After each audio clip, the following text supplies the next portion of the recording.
Bonjour à tous, bienvenue sur Influence chrétienne. Je suis heureuse de vous retrouver cette semaine encore pour aborder un thème qui est quand même relativement important, c'est celui de la prière.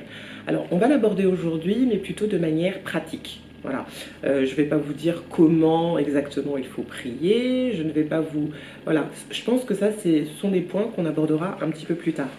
Là, c'est plutôt en fait comment vraiment bâtir une véritable vie de prière, parce que je sais que c'est un défi pour beaucoup d'entre nous, beaucoup de chrétiens.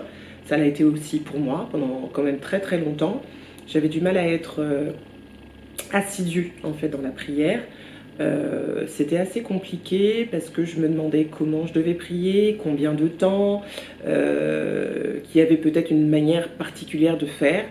Et je me suis aperçue, et le Saint-Esprit m'a mis à cœur, que pour pouvoir démarrer en fait une vie de prière, la première chose c'est déjà de construire une intimité en fait avec Dieu. On abordera ça en fait lors de différents messages, mais là je vais juste vous donner 5 points très, très simples, très basiques en fait pour comprendre et comment manifester en fait une véritable vie de prière. Donc en fait, le premier point, c'est sonder l'état de son cœur et sa condition devant Dieu.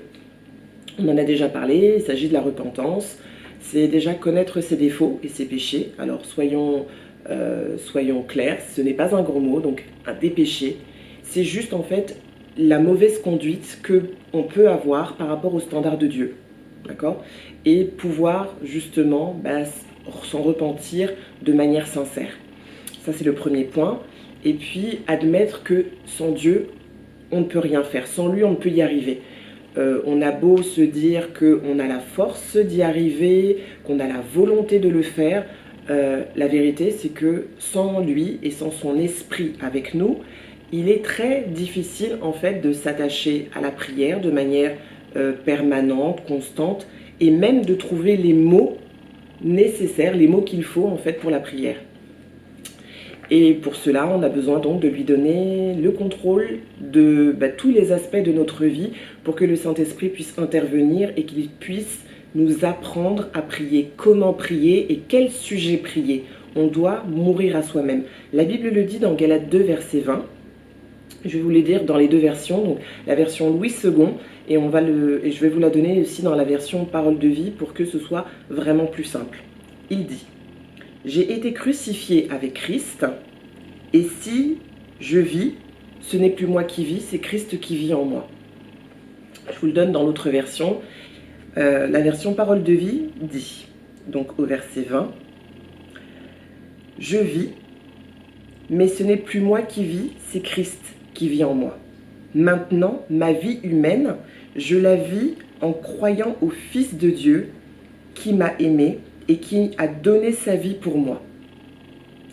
Quand vous voulez, quand vous marchez avec Christ, ou quand vous démarrez en fait votre vie chrétienne, l'une des premières choses à savoir, c'est que nous, nos propres désirs, ce que nous sommes, ce que nous voulons, nous devons l'effacer. C'est ça, mourir à soi-même.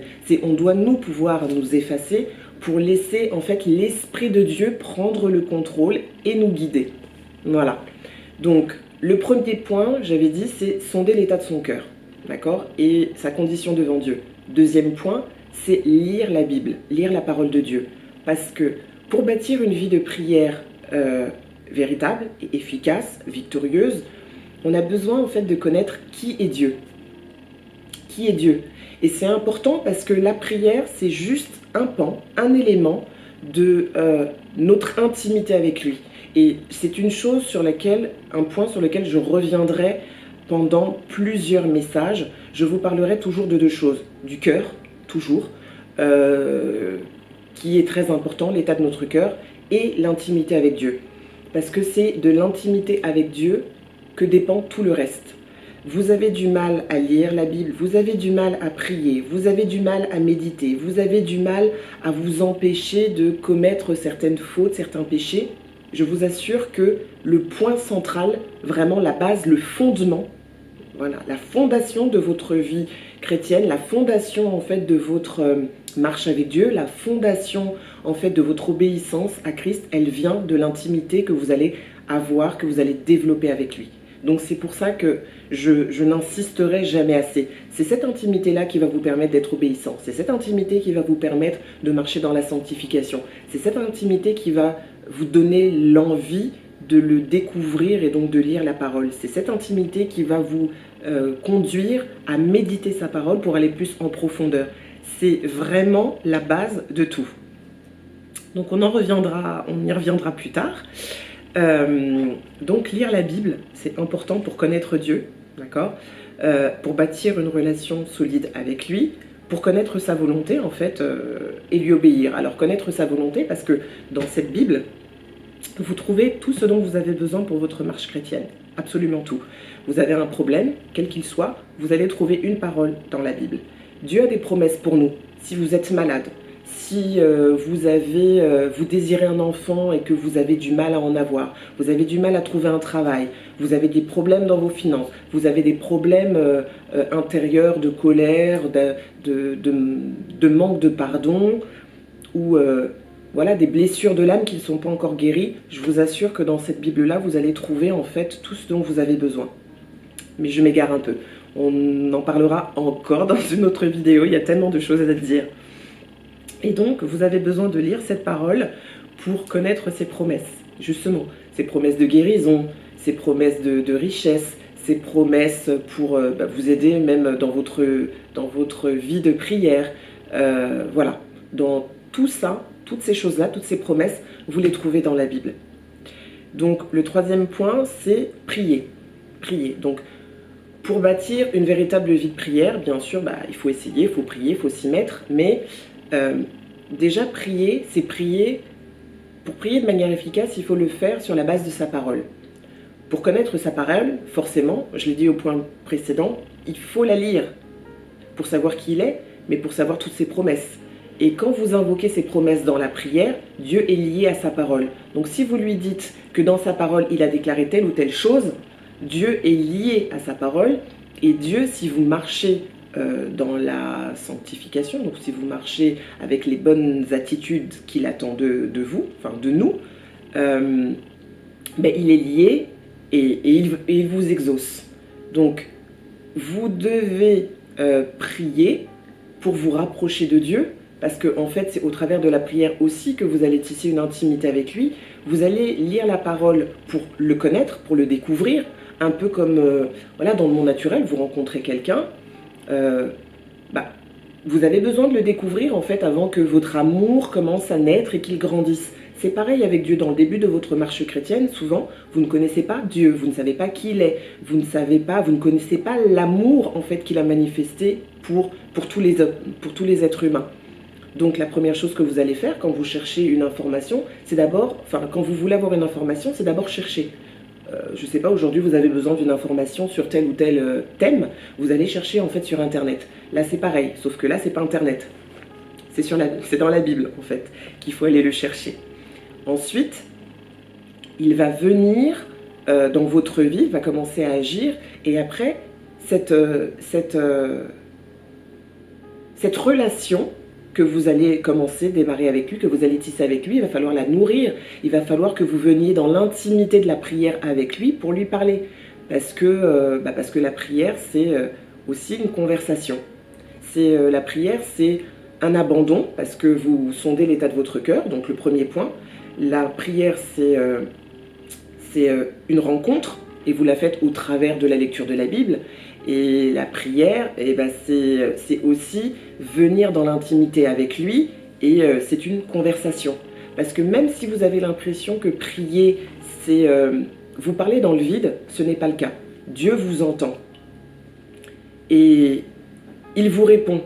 Sauf qu'au tout début de votre marche, vous ne l'entendez pas. Ou peut-être que vous n'êtes pas encore capable de l'entendre, parce que vous ne savez pas la manière dont en fait il peut se manifester à vous. Beaucoup de personnes attendent d'entendre une voix audible. C'est une possibilité, mais ce n'est pas toujours de cette manière-là que le Seigneur se manifeste à nous. Donc en fait, dans la prière, vous allez pouvoir expérimenter, ressentir, vivre l'amour de Dieu, l'amour qu'il a pour nous, l'amour qu'il a manifesté en donnant son Fils unique, l'amour qu'il a pour nous, un amour inconditionnel, parce que ce qu'il a pour nous, c'est que du bonheur. Il dit dans sa parole, dans Jérémie 29, verset 11, qu'il a des plans de bonheur, d'accord? Pas de malheur, pour nous donner un avenir et de l'espérance. En fait, tout ce que Dieu veut, c'est nous apporter de bonnes choses. Et au travers de la prière, on communique en fait avec lui. On lui fait connaître, déjà on lui confie tous nos problèmes, nos doutes, nos inquiétudes. Ça c'est le premier point. On lui fait part aussi de nos besoins. Donc on lui demande. Il dit dans sa parole, demandez, cherchez, et on trouvera, et il nous donnera. Et ça, ce sont des promesses qui sont... ce sont des promesses qui sont les plus rudimentaires en fait. C'est dans la vie de tous les jours, vous êtes un père, vous êtes une mère, vous avez des enfants, et c'est normal que votre enfant s'attende à ce que vous lui donniez le minimum vital, ce dont il a besoin, à manger, etc. Je veux dire, le vêtir, et Dieu c'est exactement la même chose. Il nous le dit dans Matthieu 6, je vais y venir. Et on sait très bien qu'il pourvoit à nos besoins. Mais il nous demande, avant de nous inquiéter pour toutes ces choses-là, on doit d'abord chercher le royaume de Dieu. Et chercher le royaume de Dieu, c'est lui. C'est chercher son amour, c'est chercher sa volonté, c'est chercher qui il est, ce qu'il veut pour nous. C'est chercher aussi la destinée, en fait, qu'il a pour nous, qu'il avait prévue pour nous, en fait, au commencement. Donc, ces choses-là, vous les apprenez, vous les touchez, vous les recevez quand vous lisez la Bible et quand vous priez. Et aussi, du coup, quand vous priez, il faut s'attendre à lui. S'attendre à lui, ça veut dire ne pas attendre simplement d'entendre sa voix de manière audible, comme je vous ai dit tout à l'heure. Dieu dit dans sa parole, dans Job 33, verset 14, que il nous parle tantôt d'une manière, tantôt d'une autre. Donc je vais vous le lire dans la version parole de vie, donc c'est Job 33, verset 14, enfin à partir du verset 14. Il nous dit, « Pourtant, Dieu parle de différentes manières, mais personne n'y fait attention. Il parle la nuit, par des rêves, par des visions, quand un profond sommeil saisit les humains, et qu'ils dorment sur leur lit. Il ouvre leurs oreilles, il les avertisse une bonne fois pour toutes, il veut détourner les humains de leur manière d'agir et les empêcher d'être orgueilleux. Alors, il préserve leur vie de la tombe, il les empêche de suivre le couloir qui les conduit au monde des morts. » Donc en fait, Dieu vous parle tantôt d'une manière, tantôt d'une autre. Il faut s'attendre à tout. Il peut vous parler, donc comme ils ont dit dans ce passage, dans des songes, donc la nuit, mais il peut aussi vous parler par une conviction que le Saint-Esprit met dans votre cœur, et là je parle toujours, c'est dans le cœur en fait que vous avez cette conviction, et quand ça vient de Dieu, vous le savez. Et si vous avez des doutes, vous devez juste prier, lui demander si ce que vous avez reçu dans votre cœur, ça vient bien de lui, ou si ça vient de vous, ou si ça vient vraiment de l'extérieur. Il peut vous parler au travers d'une personne, vous allez avoir une idée et en fait cette personne va vous confirmer l'idée que le Saint-Esprit avait mis dans votre cœur. Et en fait dans ce monde, on a l'habitude en fait d'être très distrait par tellement de choses et on ne voit pas à quel point Dieu nous parle. Et vous verrez que plus vous bâtirez en fait cette relation intime avec Dieu, plus vous verrez que la communication, elle sera, on va dire, immédiate. Vous n'aurez pas forcément besoin de prier, d'attendre. Il se passera des choses et Dieu vous parlera. Vous serez en train de prier et pendant votre prière, Dieu vous parlera. Et vous verrez que au fur et à mesure de votre marche avec lui et de cette intimité que vous allez tisser avec lui, ce sera réellement une conversation. Ce sera plus simplement un monologue. Ce sera une conversation. Quatrième point, vous pouvez bâtir, on bâtit aussi une véritable vie de prière dans la méditation de sa parole. Alors, méditer sa parole, c'est aller en profondeur dans sa parole. C'est vous prenez un verset ou un passage et vous le relisez, vous réfléchissez, mais pas simplement avec votre intelligence. Vous regardez chacun des mots, vous pouvez décortiquer, mais vous demandez aussi, en priant, en demandant au Saint-Esprit de venir vous éclairer, de vous illuminer, de venir vous euh, vous donner un réma. Un réma, c'est vous révéler en fait, c'est la parole révélée de Dieu. Donc il va vous donner une profondeur sur un verset que peut-être vous n'aviez pas compris, ou peut-être que vous aviez compris, mais là il va vous montrer qu'il y a plus. Dans la Bible, vous avez divers niveaux de compréhension. Je ne suis pas en train de dire qu'il y a différentes interprétations. Je dis différents niveaux d'interprétation. Un peu comme un oignon. Vous le coupez, il a des couches. Et en fait, vous allez avoir la première couche. La première compréhension que vous allez avoir, celle que vous allez avoir avec votre intelligence humaine. Ça, il n'y a pas de souci. Mais ensuite, la Bible regorge de trésors.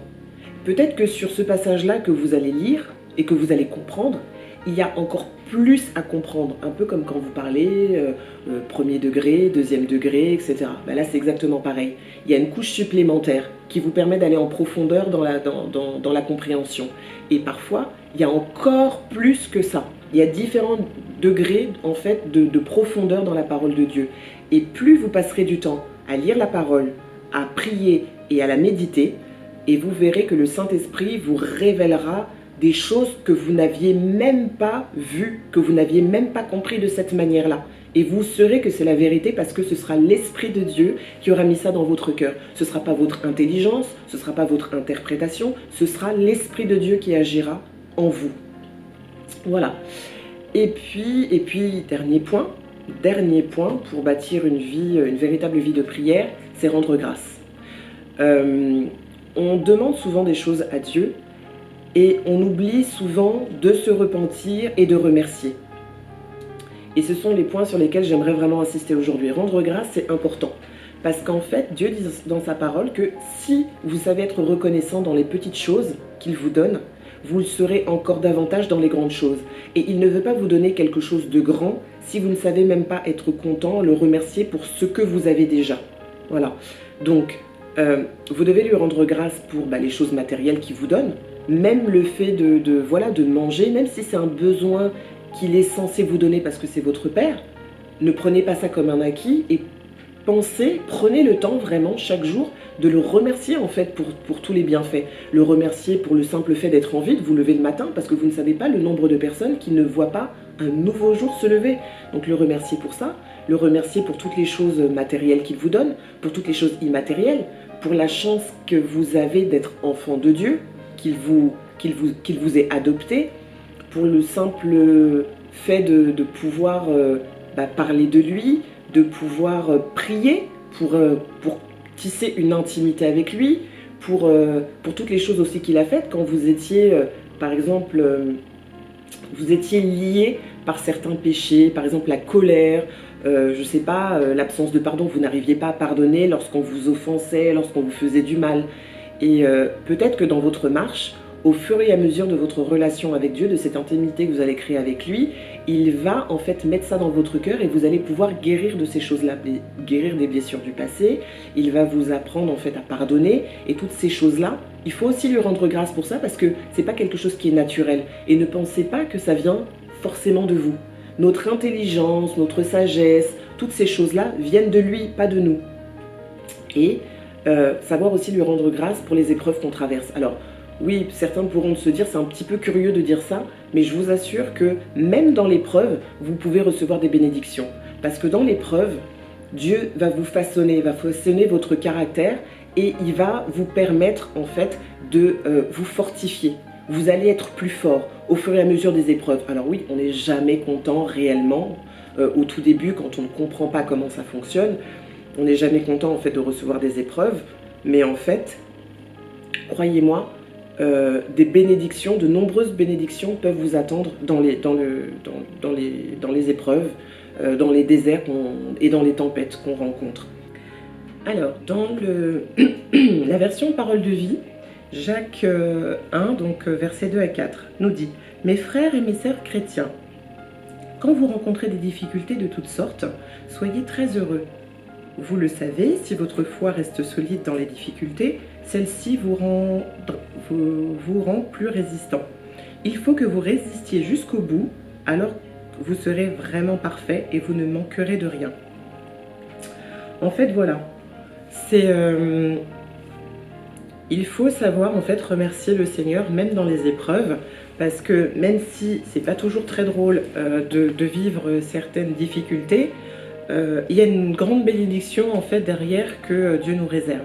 Donc on va prier pour terminer, on va dire, ce temps de partage, et j'espère que ça vous aura édifié. Seigneur, Père Tout-Puissant, je te bénis de ce que tu as permis en fait que je transmette ta parole en fait à tes enfants, à ton peuple. Je veux te remercier en fait pour le privilège d'être un enfant de Dieu, de t'appartenir, pour le privilège en fait de te connaître, pour le privilège que tu te sois manifesté en fait à nous, manifesté à moi. Je veux te remettre entre tes mains, Seigneur, mon frère et ma sœur qui a du mal en fait à bâtir une vie de prière solide, une vie de prière qui lui donne la victoire en fait sur tous les défis de son quotidien. Accorde-lui la grâce, Seigneur, que ton esprit vienne le visiter et lui montre, Seigneur, que tu es un Père aimant, que tu n'es pas simplement celui qui nous donne, qui pourvoit, mais tu es celui qui nous aime, qui a sacrifié, qui a donné en fait son Fils unique pour que chacun d'entre nous puisse jouir d'une vie abondante, puisse jouir d'une vie en Christ, une vie victorieuse, une vie libérée de la mort, libérée en fait du péché. Et nous voulons te remercier pour ça, nous voulons te rendre grâce. Permets-nous, Seigneur, de pouvoir chaque jour nous repentir de nos actions et de nos mauvaises pensées. Que nous puissions toujours venir avec toi avec un cœur sincère et te dire, Seigneur, que nous sommes désolés en fait de nos mauvaises conduites. Mais nous savons, Seigneur, que tu nous fortifies. Nous savons que tu viens et que tu nous aides dans notre faiblesse. Nous savons, Seigneur, que tu n'as que des projets de bonheur pour nous, des projets d'excellence en fait pour nous, que tu veux que nous manifestions dans la vie de tous les jours, que nous puissions, Seigneur, revêtir, Seigneur, ta gloire pour que le monde puisse savoir qui tu es et l'amour que tu as pour tes enfants, l'amour que tu veux leur donner, l'amour que tu veux leur transmettre et l'amour que tu veux que eux aussi transmettent à leur tour. Alors, Seigneur, accorde-nous de pouvoir te prier chaque jour, de pouvoir, Seigneur, te découvrir dans ta parole, pouvoir la méditer pour aller en profondeur et recevoir les trésors que tu as pour chacun d'entre nous, les trésors que tu as pour chacune de nos vies, pour ton peuple, mais pour chacun d'entre nous. Que tu puisses nous visiter puissamment et que tu puisses nous faire prendre conscience que sans toi nous ne pouvons rien. Que sans toi, Seigneur, nous ne pouvons pas mener une vie victorieuse, une vie qui t'est agréable. Et nous voulons, Seigneur, t'être agréable. Nous voulons, Seigneur, que tu puisses nous regarder avec amour, encore plus d'amour, encore plus de joie. Et nous voulons, Seigneur, juste t'aimer, entendre ta voix, passer du temps avec toi, t'obéir et abandonner nos mauvaises habitudes. Nous savons que tu ne nous rejettes pas lorsque nous venons sincèrement à toi. Jamais tu ne nous rejettes. Tu nous acceptes et tu nous pardonnes lorsque nous sommes sincères et que nous avons vraiment à cœur de te suivre. Alors s'il te plaît, Seigneur, édifie mon frère et ma sœur qui a du mal. Mon frère et ma sœur qui n'arrivent pas à avoir une vie de prière solide, une vie de prière efficace, une vie de prière victorieuse. Et je sais que tu la visiteras aujourd'hui et que tu la visites même maintenant et que tu transformeras sa vie pour qu'il puisse connaître, ressentir et vivre cet amour que je connais de toi. Dans le puissant nom de Jésus-Christ. Amen. Merci de nous avoir suivis et j'espère que vous avez été édifiés et je sais que le Saint-Esprit vous aidera en fait dans ce parcours et je ferai toute une série en fait concernant la prière, concernant surtout l'intimité en fait avec Dieu, parce que pour moi c'est vraiment le point central et je sais que vous en avez besoin et Dieu vous aime, quels que soient les péchés que vous avez commis, quelles que soient les mauvaises attitudes, les mauvaises actions que vous avez pu commettre, il n'y a aucun péché qui soit trop grand pour que Dieu te pardonne et te recueille dans ses bras. Et j'espère que tu expérimenteras et que tu tiendras bon. Je vous dis à très très bientôt. Au revoir.